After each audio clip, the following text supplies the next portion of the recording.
इस शरीर से चुके तो फिर 8 करोड़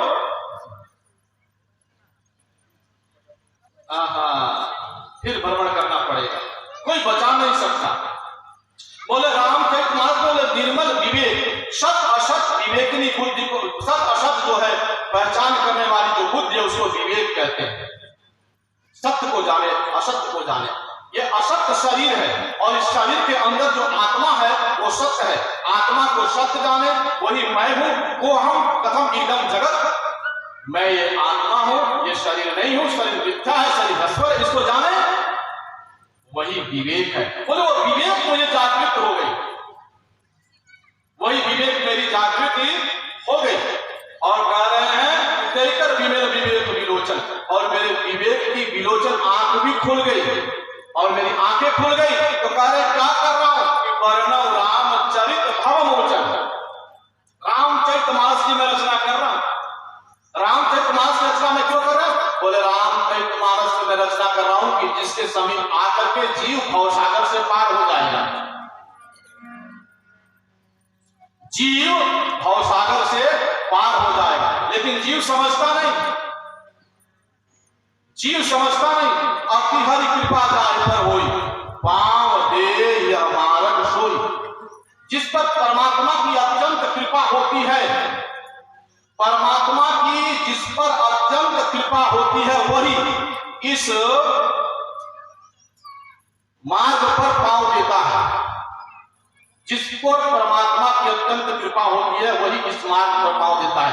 अगर कृपा नहीं करेगा, महाराज बहुत लोग अगर संडे में है ऐसा देख लीजिए, लेकिन जिस पर परमात्मा की कृपा होगी वही इस कथा में आता। इस कथा में मैं नहीं करा, किसी भी कथा में, किसी भी भगवान के सत्संग में वही जा पाता है जिस पर परमात्मा की कृपा हो जाती है। अच्छा, आप लोग कथा एक सुने होंगे, गज और ग्राह की लड़ाई हो रही, त्रिकुट पर्वत पर मगर ने पैर पकड़ लिया गज का, और गज पूरे परिवार, उसका पूरा परिवार के साथ गज लड़ रहा है, गज के पैर को पकड़ा हुआ है। अंत में गज के परिवार वालों ने भी साथ छोड़ दिया, बाल बच्चों ने भी साथ छोड़ दिया, सब चले गए, सगे संबंधी छोड़ देते हैं माई बाप। अंत में बोले क्या करें, अब कोई बचेंगे नहीं, अब जो करेंगे परमात्मा ही करेंगे, सब छोड़ देते हैं। अंत में धर्मान लोग अच्छा भी जीव है ना, जीव की एक धर्म ही रक्षा कर पाती है। और गज जो है परमात्मा अब जो थक गया लड़ते लड़ते, 1000 वर्ष तक गज मगर से लड़ते रहा, 1000 वर्ष तक गज जो है मगर से लड़ते रहा, लेकिन मगर ने पैर नहीं छोड़ा। तब परमात्मा की स्मृति उसकी जागृत हो गई, तब परमात्मा की स्मृति जागृत हो गई, और उस सरोवर में से, उस तालाब में से एक कमल के नाल को खींच करके और परमात्मा गोविंद को अर्पित करता है। पूर्व जन्म की स्मृति जागृत हो गई और वो गोविंद को अर्पित करता है। गज जैसे ही गोविंद को अर्पित करता है, परमात्मा आ गया और सुदर्शन चक्र से परमात्मा ने मगर के मुंह को फाड़ दिया और गज की रक्षा कर दी। वास्तव में हम सब का जो हाल है ना, हम भी गज ही हैं, हम भी गज हैं, और हमारा भी पैर मगर ने पकड़ लिया है। सबके पैर को मगर ने पकड़ा है। महाराज हम तो जलपरी में जाना चाहते हैं, मगर क्या करे, बड़ी काम है मगर। किसने पैर पकड़ा? महाराज जलभरी में तो हम जाना चाहते हैं, शोभा यात्रा में जाना, कथा में तो हम जाना चाहते हैं, मगर क्या करें, बड़ी काम है। मगर ने पैर पकड़ा, अरे भागा, मगर ने पैर पकड़ा। अरे ये संसार ही सरोवर है, और संसार रूपी सरोवर में हे जीव तू गज है, और तुम्हारा मगर ने पैर पकड़ लिया, और परमात्मा कृपा कर रहा है आपके सामने, आपके घर में, आपके पास में सारा का सारा खुद का कार्य हो रहा है, कथा हो रही है, जल यात्रा हो रही है, सब काम छोड़ करके, सब कुछ छोड़ करके लोग भरत जी के साथ लग गए परमात्मा राम के पास जाने के लिए। सब कुछ छोड़ करके, भाई धाम काम सब त्यागी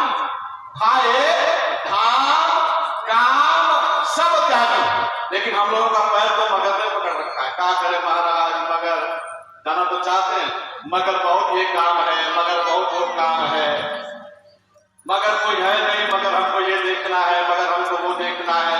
नीचे लगी समय हवा भाई नीचे लगी, मगर क्या करें। लेकिन परमात्मा जब कृपा करेगा तो गज शब्द को आप उल्टा कर दीजिए, गज को उल्टा कर दीजिए, क्या हो जाएगा? जग हो जाएगा। जीव जग में फंसा हुआ है, जीव जग में फंसा हुआ है, लेकिन परमात्मा जब कृपा करता है और परमात्मा सुंदर मन सुंदर सुदर्शन चक्र से जीव के मोह को जब काट देता है तो मगर कट जाता है। तो अतिहारी कृपा चाहे पर होई, पांव दे यह मार्ग सोई। नहीं तो आप चाहकर भी परमात्मा की कथा में नहीं आ सकते। अभी कोई झगड़ा हो जाए, महाराज बुलाना नहीं पड़ेगा किसी को, सब भीड़ लगा देंगे, पूरा लोग भीड़ लगा देंगे, अब कोई किसी को बुलाना नहीं है। दो परिवार अपने में लड़ रहे हैं, सारे लोग भीड़ लगाकर देख रहे हैं और यहाँ भगवान की कथा हो रही है, सबको जुट कर देखना चाहिए, मगर मगर में पैर पकड़ा हुआ है।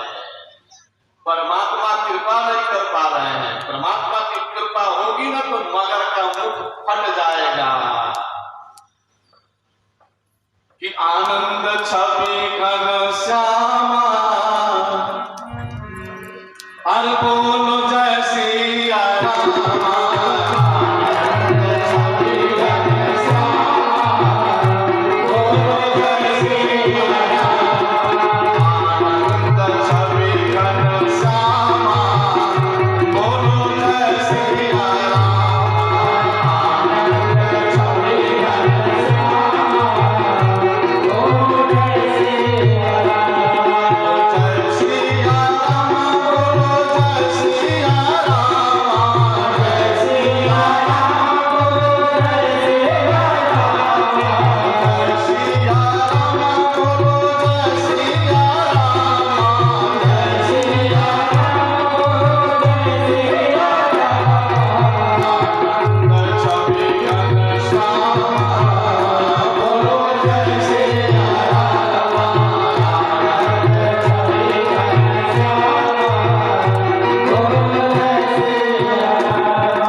अगला जन्म में गुंगा हो जाएगी और तब जब राम के नाम ना बोलेंगे तो गुंगा ही तो हो जाएंगे।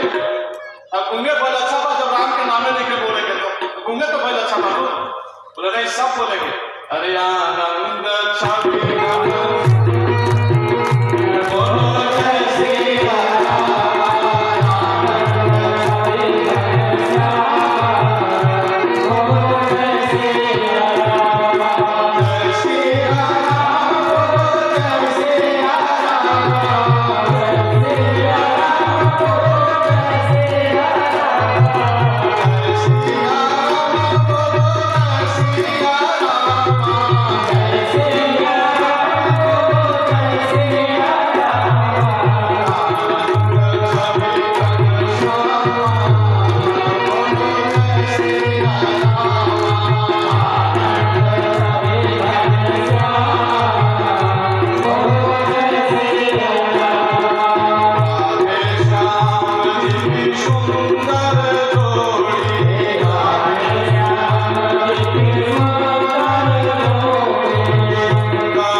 मतलब पपुआ के पापा मेरो है नहीं ना, मतलब पिंटुआ के पापा मेरो ही नहीं बोलना है, मतलब गोविंद मेरो है गोपाल, मतलब पपुआ के पापा के 9 दिन भुला जाए के बाद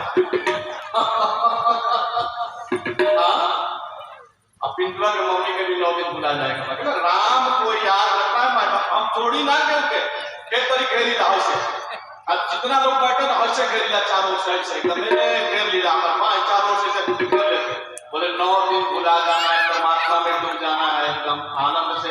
अधिक बात है, हम तो आगे भी कथा कर चुके हैं।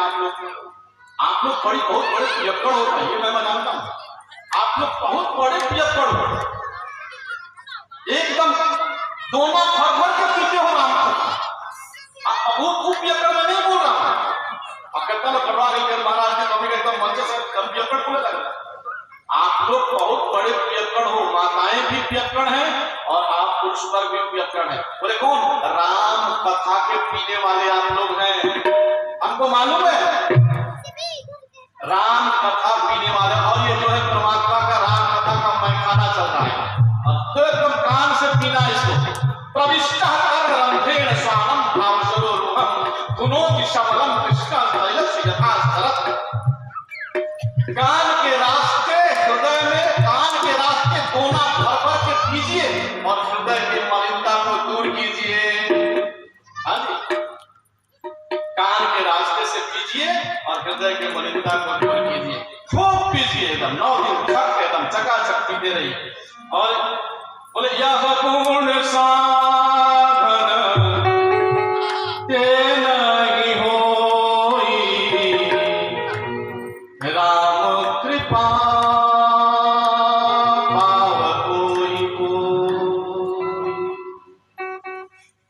महाराज ये कोई साधन से नहीं होता, ऐसा समझ लेना कि ये बहुत बड़े बड़े टेंट लगाने से भी नहीं होता भाई बाप, कि किसी साधन से नहीं होता, अब परमात्मा किसी गुण से भी नहीं रिश्ता, नहीं किसी साधन से नहीं हो सकता। बोले तुम्हारे कृपा, हाँ जी तुम्हारे कृपा, परमात्मा की जब कृपा होती है ना, परमात्मा की कृपा होती है तब आप जैसे अच्छे भक्त पर कृपा हो जाए तो परमात्मा कहता है चल बेटा, कान पकड़ के परमात्मा ले आता है पंडाल में, बोलता है चलो कान पकड़ के परमात्मा कहता है पंडाल में चलो कथा सुनो। तुम्हारे कृपा, राम के कृपा से, ये कोई साधन से नहीं हो सकता। कोई सोच ले महाराज किसी साधन करके हम एक हो जाए कथा या कोई भी धार्मिक काम किसी साधन से कर ले, पैसे की कमी नहीं है महाराज। अच्छा मुकेश अंबानी, अडानी, अनिल अंबानी, पैसा की कमी है? वर्ल्ड के अमीर आदमी, आपने सुना है अडानी ने कभी राम कथा करवाई? सुना है कोई? सुना हो तो हाथ उठाइए। सुना है कोई राम कथा अडानी ने करवाई हो तो हाथ उठाइए। माई बाप मन से व्यास पीठ से मैं निवेदन कर रहा हूं। अच्छा अंबानी ने कभी कराई हो राम कथा? कराई हो? वर्ल्ड के अमीर आदमी, साधन की कमी नहीं है, किसी भी साधन की कमी पूरे वर्ल्ड को झुका सकता है, लेकिन यह गुण साधन ते नहीं होई राम कृपा पाव कोई कोई। परमात्मा की असीम कृपा जब हो जाए तब राम की कृपा हो जाती है ना, तो राम कृपा कर देता है तो आप जैसे भक्तों के होठपुर में हृदय में बस जाता है, और आपके जैसे भक्त एकदम यहाँ अतिथित हो जाते हैं और राम कथा शुरू हो जाती है। बोलो वृंदावन बिहारी लाल की जय, गोविंद मेरो है गोपाल मेरो है। आइए रामचरितमानस में 4 घाट है और 4 घाट पर बैठे 4 वक्ता कथा कर रहे हैं। 4 घाट पर बैठे 4 वक्ता कथा कह रहे हैं और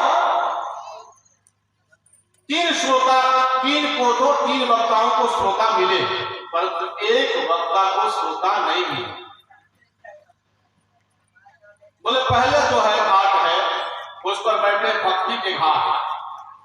भक्ति के घाट पर काकभूषुंड जी बैठे नीलगिरी पर्वत पर कथा कर रहे हैं और गरुड़ जी कथा सुन रहे हैं। काकभूषुंड जी कथा करते हैं और गरुड़ जी कथा सुनते हैं। दूसरा है ज्ञान घाट। कैलाश पर्वत पर बाबा भोलेनाथ भूत बावन ऑर्डर दानी कथा करते हैं कैलाश पर्वत पर और मैया पार्वती कथा श्रवण करती है। यह है ज्ञान घाट। और तीसरा घाट है कर्म घाट, उपासना का घाट, कर्म का घाट। बोले प्रयागराज में याज्ञवल्क्य जी कथा कर रहे हैं और भरद्वाज मुनि कथा श्रवण कर रहे हैं। याज्ञवल्क्य जी कथा करते हैं और भरद्वाज जी कथा सुनते हैं। और चौथा घाट काशी में बाबा स्वयं 80 घाट पर बैठकर तुलसीदास जी कथा कर रहे हैं, वो है दैन्य घाट। दैन्य के घाट पर बैठकर तुलसीदास जी कथा कर रहे हैं, एक भी सुनने वाला नहीं। आज जन जन में जो राम कथा सुनी जाती है ना, सारे वर्ल्ड में जो राम कथा सुनी जाती है ना, भाई बाप तुलसीदास जी को एक भी सुनने वाले उस समय नहीं मिले। जितने भी मिले बाबा के विरोधी मिले, जितने भी मिले बाबा के विरोधी मिले। और तुलसीदास जी बैठ करके 80 घाट पर वाराणसी में भगवान विश्वनाथ के साक्षी में राम कथा शुरू कर दिए और अपने मन को श्रोता बनाया। सबसे पहले तो आपको, हम लोगों को अपने मन को श्रोता बनाना है। सादर सुनिए मन चित लान। बोले मन को लगाना है, पहले मन को लगाकर कथा सुना। कान लगा के कथा नहीं सुना, कान तो लगले बा, आपका कान लगा, कान तो लगा हुआ है, लगाना मन को है, मन नहीं लगा। यहाँ बैठे हैं, मन जा रहा है घर में। अब एक माता की कथा सुनने के लिए आई और बार बार बेचैन होके, कभी खड़ा होके और कभी फिर इधर उधर घूमे, कभी बैठ जाए फिर खड़ा होके। तो एक वक्ता ने, एक कथावाचक ने कहा, मैया आप क्यों खड़ा है, आप बेचैन क्यों है? बोले महाराज जी कथा में मन नहीं लग रहा। बोले मन क्यों नहीं लग रहा? बोले आप आज आते वक्त घर में ताला तो लगाई थी पर छटकना भूल गई थी, हिलाना भूल गई थी, हिला के नहीं आई है, पता नहीं ताला खुला है कि बंद हो गया है, अब मन ताले में लगा है, तो कथा क्या सुनेंगे? आप कथा में बैठे हैं, अच्छी बात है, आप कथा में बैठे हैं, बहुत सुंदर बात है। परमात्मा की कृपा है तभी कथा में बैठे हैं। परमात्मा की कृपा नहीं होगी कथा में नहीं बैठ सकते। तो परमात्मा की कृपा है, कथा में बैठे हैं, अच्छी बात है। लेकिन आप में कथा कितनी बैठती है? आप में, आप कथा में बैठे हैं दूसरी बात है, और आप में कथा बैठती है ये दूसरी बात। चौथा घाट है दैन्य घाट। और दैन्य घाट पर तुलसीदास जी कथा कर रहे हैं और सुनने वाला कोई नहीं। लेकिन एक घाट और है। बोले कौन? एक घाट और है, पांचवा घाट। तुलसीदास जी ने तो 4 ही घाट का वर्णन किया, लेकिन संतों ने, भक्तों ने एक और घाट को पैदा कर दिया। संतों ने कहा एक घाट और भी है। बोले कौन? वो है भाव घाट, वो है अनुराग का घाट, वो है भाव का घाट, अनुराग का घाट। उस भाव के घाट पर कौन बैठा है और कौन कथा कह रहा है? भाव के घाट पर बैठ करके कौन कथा कह रहा है और सुनने वाले कौन? बोले माई बाप हम लोग बैठे हैं ना, हम लोग भाव के घाट पर बैठे हैं, पांचवा घाट है। 4 घाट को बाबा तुलसी ने बताया। एक बताया बोले भक्ति का घाट, दूसरा बताया कर्म का घाट, तीसरा बताया ज्ञान का घाट, चौथा बताया दैन्य का घाट। लेकिन संतों ने कहा 5वां घाट। बोले हम हैं 5वें घाट पर बैठे हैं, हम भी तो कहीं बैठे हैं ना माई बाप। अरे थोड़ी सी तो दृष्टि परमात्मा की पड़ती ही होगी हम पर कि हमारा, अरे बिगड़े सही हम, अरे इन बिगड़े दिमागों में अमृत के लक्ष्य हैं, इन बिगड़े दिमागों में अमृत के लक्ष्य हैं। हम पागल ही, हमें पागल ही रहने दो, हम पागल ही अच्छे हैं। बोल वृंदावन बिहारी लहर जय। थोड़ा सा तो है परमात्मा तेरे शरण में आए हैं, थोड़ा सा तो दृष्टि डाल ही दोगे। बोले भाव घाट पर बैठकर हम कथा श्रवण कर रहे हैं। अनुराग के घाट पर बैठकर मैं कथा कर रहा हूं और अनुराग के घाट पर बैठकर आप कथा कर रहे हैं। ये 5वां घाट है। काकभुषुंडी जी कथा में गरुड़ जी कहते हैं काकभुषुंडी जी से कि सबसे सुंदर कौन शरीर है? कहा नाथ, आपसे मैं ये पूछना चाहता हूं, हे प्रभु ये बताए कि प्रथम ही कहो नाथ मत खिला, सबसे सुंदर और प्रथम ही कहो नाथ मत खिला, प्रथम ही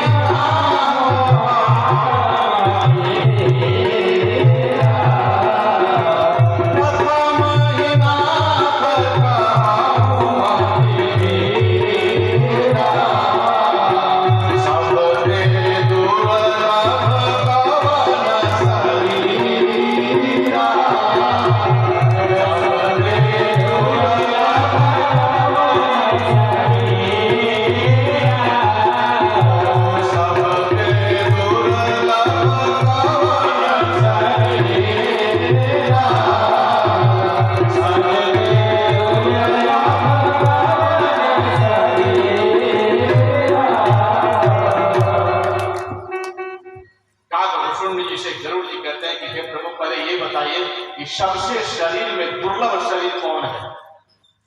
अभी तो केवल रामचरित मानस की महिमा का वर्णन हम करते चले आ रहे हैं, थोड़ा सा महिमा की वर्णन कर रहे हैं।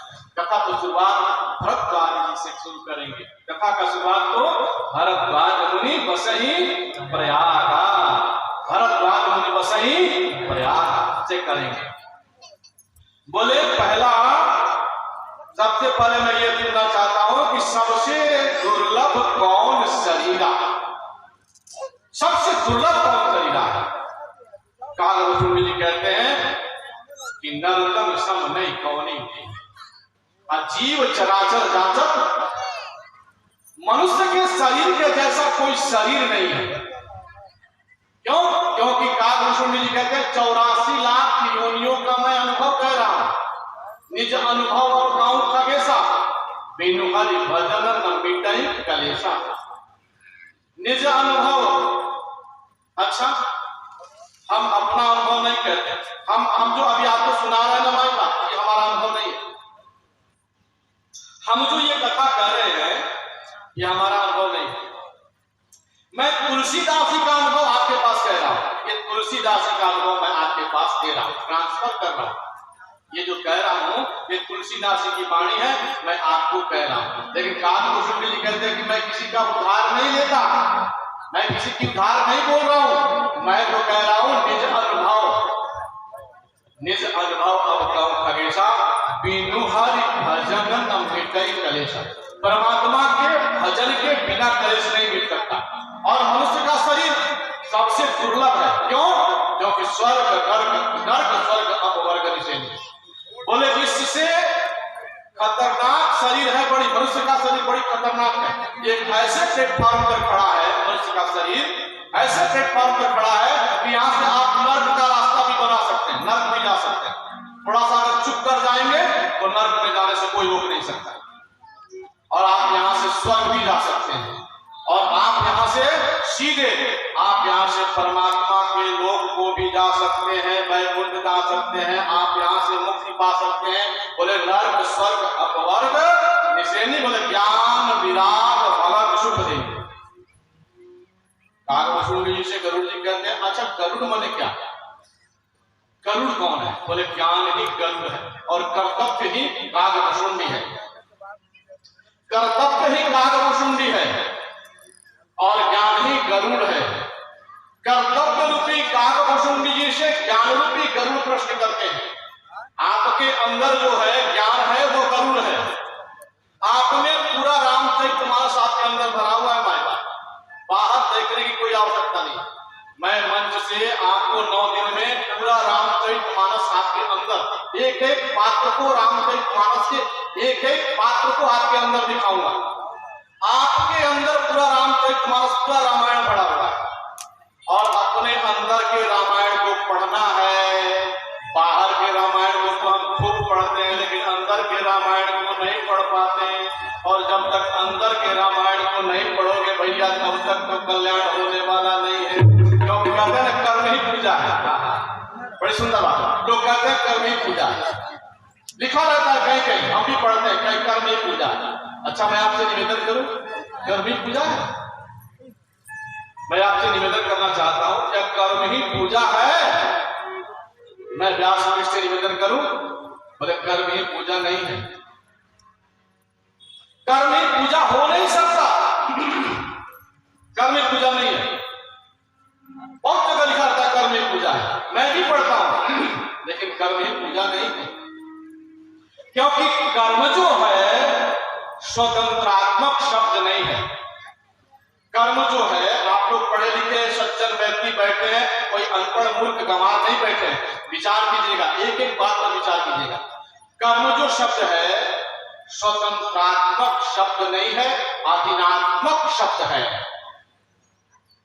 स्वतंत्र शब्द नहीं है कर्म, अधीनात्मक शब्द है। कर्म के साथ या तो सु उपसर्ग लगेगा तो सुकर्म हो जाएगा, या को उपसर्ग लगेगा तो कुकर्म हो जाएगा। कर्म माने क्या? अधूरा शब्द बोल रहे हैं, अधूरा शब्द बोल रहे हैं ना माई, आप या सुकर्म करेंगे या कुकर्म करेंगे, कर्म माने क्या? अच्छा, बोले कर्म ही पूजा है, तो ठीक है, चोर चोरी कर रहा है तो क्या पूजा कर रहा है? कहेगा मैं तो कर्म कर रहा हूं। तो चोर चोरी करता है तो कहता है कि महाराज मैं तो चोरी कर रहा हूं, तो क्या कर्म चोरी करना पूजा हो गया? अच्छा, कोई वेश्यावृत्ति करेगा, कहना महाराज मैं तो कर्म कर रहा हूं, तो क्या उसका कर्म जो करना पूजा हो जाएगा? क्या कोई कसाई किसी पशु को काट रहा है और कहता महाराज मैं तो कर्म कर रहा हूं, तो क्या वो कर्म करना पूजा हो जाएगा? तो फिर हम क्या कर रहे हैं? जब चोरी करना कर्म है, जब डकैती करना कर्म पूजा है, जब वेश्यावृत्ति करना कर्म पूजा है, और जब हिंसा करना कर्म पूजा है, तो हम क्या कर रहे हैं? हम क्या कर रहे हैं भाई बात? हम क्या कर रहे हैं? हम ये क्या कर रहे हैं? हम क्या कर रहे हैं? बोले नहीं, ये अधूरा शब्द लिखा है। बोले कर्म ही पूजा नहीं है। कर्म या तो कु के साथ जुड़ करके कुकर्म होगा, या सु के साथ जुड़ करके सुकर्म होगा। लिखना चाहिए था सुकर्म ही पूजा है, सदकर्म ही पूजा है, सद्विचार ही पूजा है, सद्भाव ही पूजा है, सुकर्म ही पूजा है। लिख दिया कर्म ही पूजा है, सभी तो कर्म ही कर रहे हैं। बोले कर्म पूजा नहीं है, सुकर्म ही पूजा है। बोले इस प्रकार से काकभुषुंडी जी, बोले इस प्रकार से कर्तव्य ही काकभुषुंडी जी है, और कर्तव्य रूपी काकभुषुंडी जी, आप अपने कर्तव्य से पूछिए मैं क्या कर रहा हूं, आपका कर्तव्य क्या है? अच्छा, आपका कर्तव्य यही है कि खस्सी को काट कर खा जाओ? अच्छा अच्छा अच्छा अच्छा, आपका कर्तव्य यही है? आपका कर्तव्य यही कहता है कि निर्बल, निर्दोष, निष्पाप पशुओं को काट कर खा जाओ, ये आपका कर्तव्य कहता है? नहीं माई बाप, ये आपका कर्तव्य नहीं कहता है। आगे रामायण में आएगा, ये बड़ी विचित्र बात है, ये अच्छी बात नहीं है। बोले आप अपने कर्तव्य से पूछिए, कहीं मैं गलती तो नहीं कर रहा हूं, मुझसे कहीं गलती तो नहीं हो रही है?